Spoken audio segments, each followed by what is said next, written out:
Hai teman pemilih, apa kabar nih?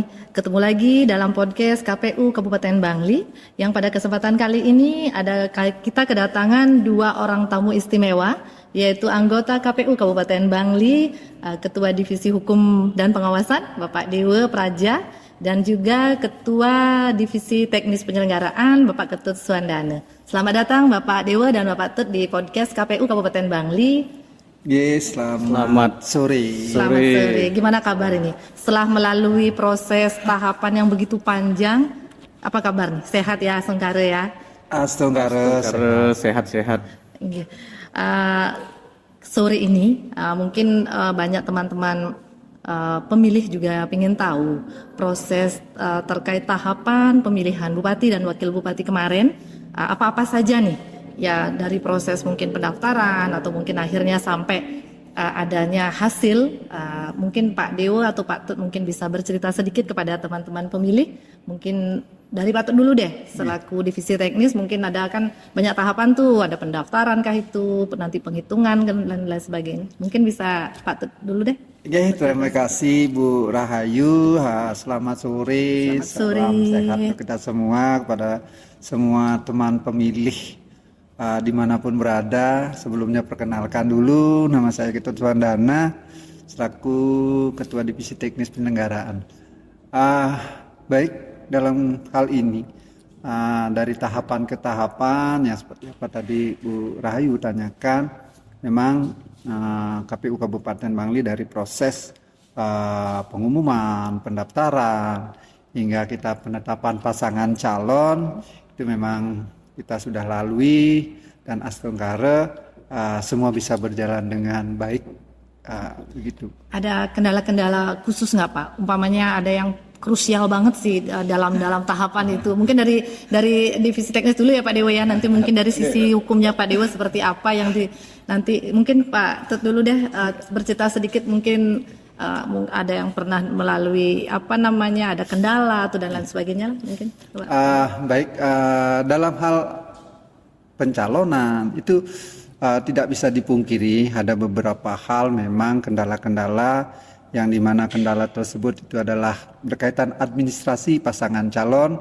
Mungkin ada kekurangan terkait dengan syarat-syaratnya, tetapi secara keseluruhan semua bisa diatasi karena dari KPU terutama di sekretariat khususnya itu komunikasinya intens dengan pasangan calon termasuk dengan LO-nya. Artinya nggak sampai gagal lah ya calon itu sebagai calon ya. Ya, astungkare dari 3 calon tersebut semuanya bisa ditetapkan menjadi pasangan calon. Ya mungkin sekarang dari sisi hukumnya Pak Dewo nih, menurut sisi hukumnya Pak Dewo ini udah dikatakan lancar belum udah dikatakan sesuai regulasi mungkin ya di KPU Kabupaten di KPU sendiri, apa sudah mungkin dari tahapan pencalonan kah itu, kampanye kah itu atau dan lain sebagainya, mungkin dari sisi hukumnya Pak Dewo mungkin kan hukum pengawasan dong. Ya silakan Pak Dewo. Terima kasih atas waktunya Bu Rahayu. Sebelumnya yang memperkenalkan diri karena ini pertama kali kita diundang podcast yang sangat luar biasa ya. Ya, podcast perdananya KPU Bangli ya, Pak Dewa. Bukan tamu yang sangat luar biasa, tapi podcast KPU Bangli yang sangat luar biasa. Jadi saya yang mengempu divisi hukum dan pengawasan berkaitan dengan segala semua tahapan dari awal dari Februari hingga pasca rekapitulasi sampai hingga besok kita melaksanakan kegiatan penetapan ya Pak Tut di jam 10 pagi besok. Jadi dari awal hingga sekarang itu dari sisi regulasi dan peraturan perundang-undangan sudah kita laksanakan sesuai dengan regulasi yang sudah berjalan. Baik itu ketentuan dari undang-undang, pilkada maupun PKPU yang PKPU 2 sesuai dengan tahapannya.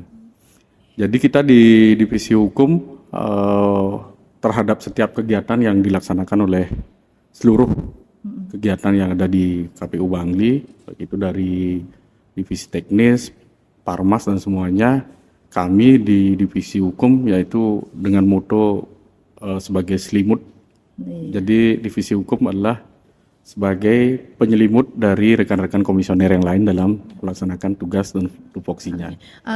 Dipotong sedikit Pak Dewa, mungkin sebelum adanya tahapan-tahapan itu berjalan ya, prosesnya berjalan, mungkin apakah sudah dilakukan mungkin sosialisasi nanti terhadap pasangan calon atau mungkin yang bakal nantinya mendaftar atau seperti apa gitu, yang nanti kan sebelum mereka menjadi calon nih, bakal calon kan pasti ada PKPU-nya kah itu atau apa, termasuk kampanye kah itu atau apa, apakah selalu mensosialisasikan itu kepada peserta pemilihan, aturan-aturannya, regulasinya Pak Dewa maksudnya?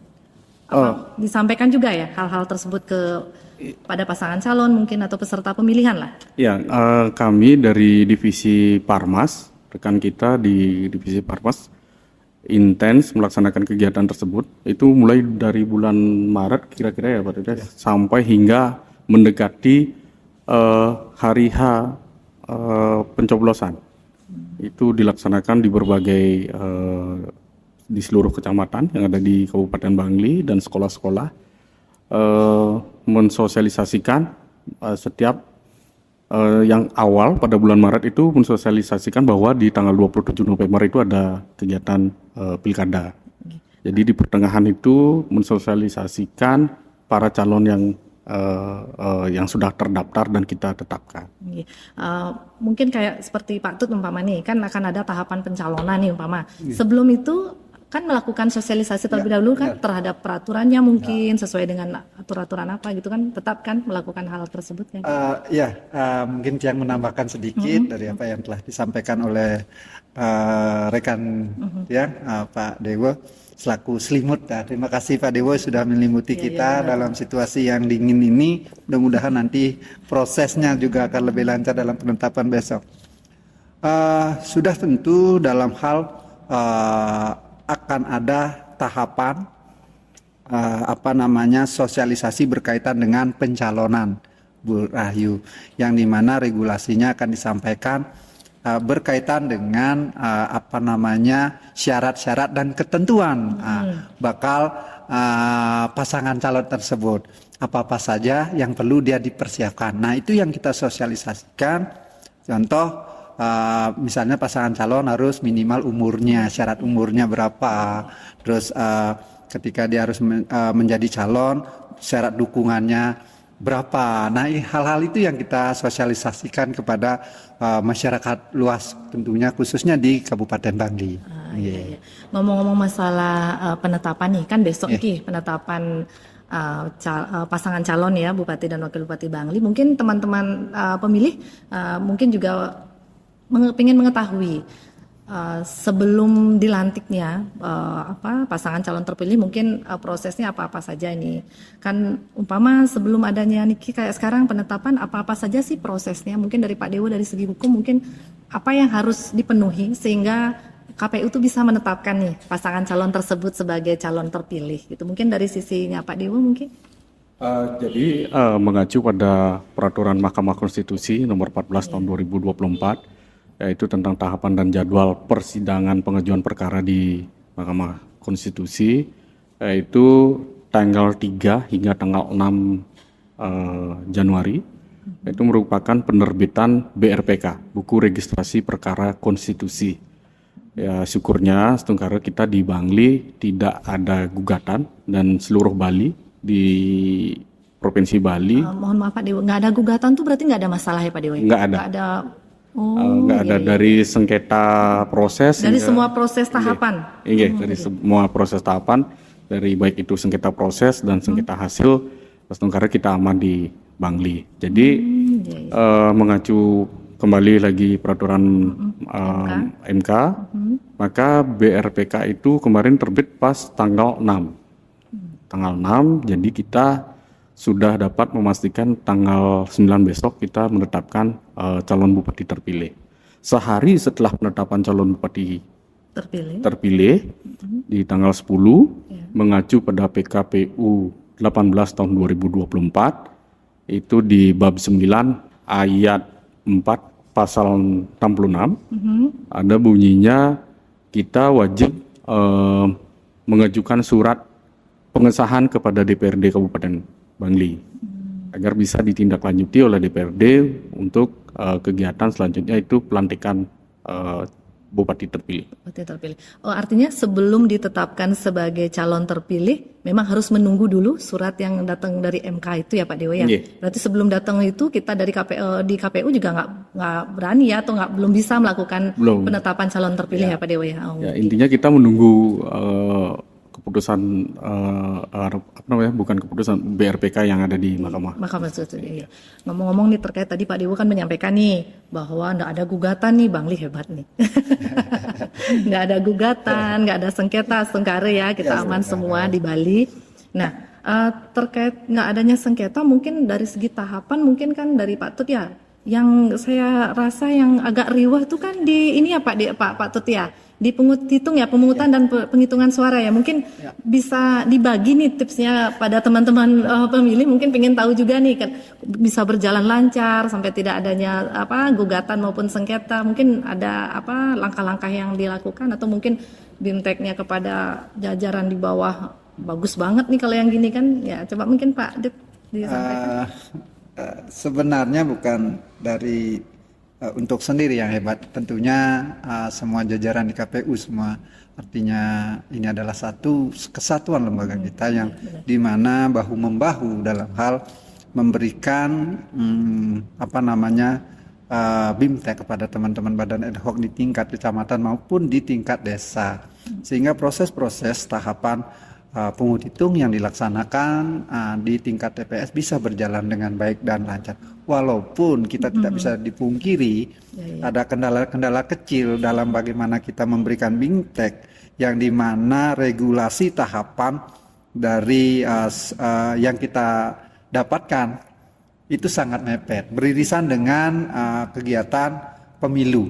Nah, sehingga kita memberikan BIMTEK kepada teman-teman di badan ad hoc itu yang memang sedikit waktunya, sehingga kami dalam hal ini kita selalu berkoordinasi lewat media elektronik seperti WA, lewat telepon, bagaimana kendala-kendala dan astungkara dari tahapan tersebut, dari tahapan pemilu, dari tahapan pemilu yang ada beberapa kendala itu yang kita jadikan bahan evaluasi, sehingga dalam tahapan pilkada hal-hal yang terjadi pada saat pemilu kita bisa antisipasi. Itu sih sebenarnya. Ya berarti meskipun minimnya waktu ya Mas, tapi hasilnya amat sangat bagus.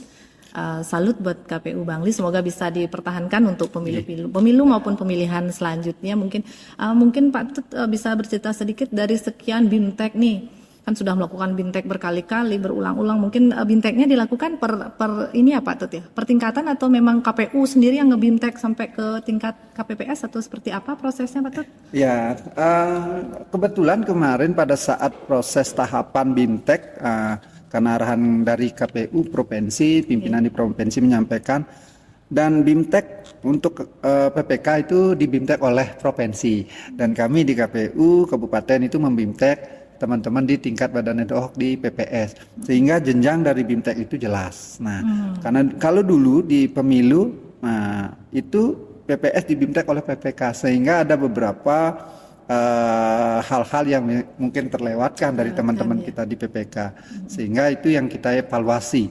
Nah, akhirnya pada saat BIMTEK kemarin, PPS itu di BIMTEK oleh KPU dan ditemani juga oleh teman-teman kita di PPK. Berarti tidak menutup kemungkinan jika terjadi kendala di TPS, mungkin berarti KPPS langsung ini ya komunikasi dengan komisioner atau KPU Bangli juga nggak apa-apa ya Pak Tut ya. Iya, mungkin sekarang beralih ke Pak Dewo deh. Ini kan sudah lancar nih, Astungkare berjalan tidak ada sengketa. Mungkin kali dari proses hukum nih, segi hukum mungkin biasanya yang riwah juga kan di tahapan kampanye atau dalam saya mungkin ada sedikit ya gesekan-gesekan gitu, hal-hal seperti itu. Mungkin langkah-langkah apa nih yang Pak Dewo tempuh secara hukum ya, pandangan Pak Dewo secara hukum jika ada biasa ya calon satu begini umpamanya, calon yang ini kok ini ya gitu, hal-hal apa saja yang mungkin langkah-langkah apa yang Pak Dewo ambil sehingga bisa berjalan kondusif sekali di Kabupaten Bangli ini Pak Dewo? Yang pertama langkah yang kita tempuh sebenarnya pada masa-masa kampanye dan terutama pada saat kita mengetahui sih pada saat pemasangan APK ya. Ya, Itu kita tidak memungkiri bahwa sempat kita dikatakan ya lumayan agak panas juga.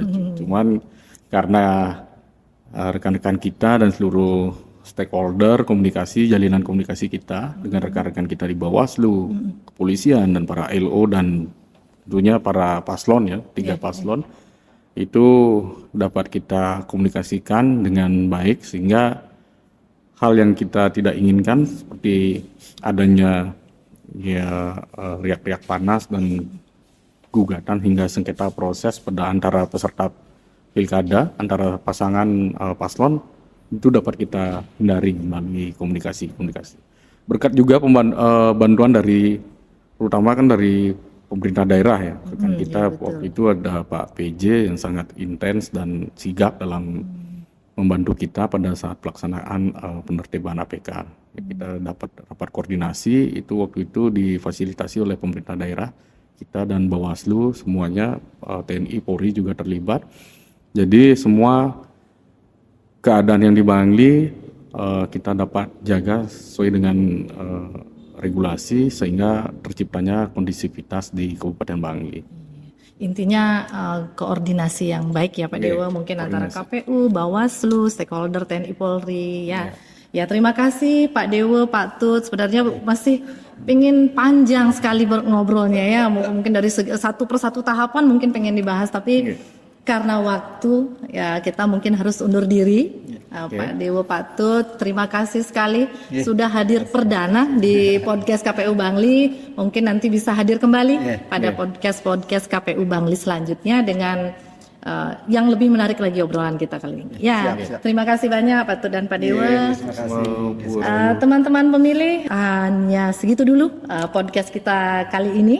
Kita akan kembali lagi ke podcast selanjutnya yang kita akan hadirkan tamu-tamu yang lebih istimewa lagi dengan bahasan yang lebih seru lagi.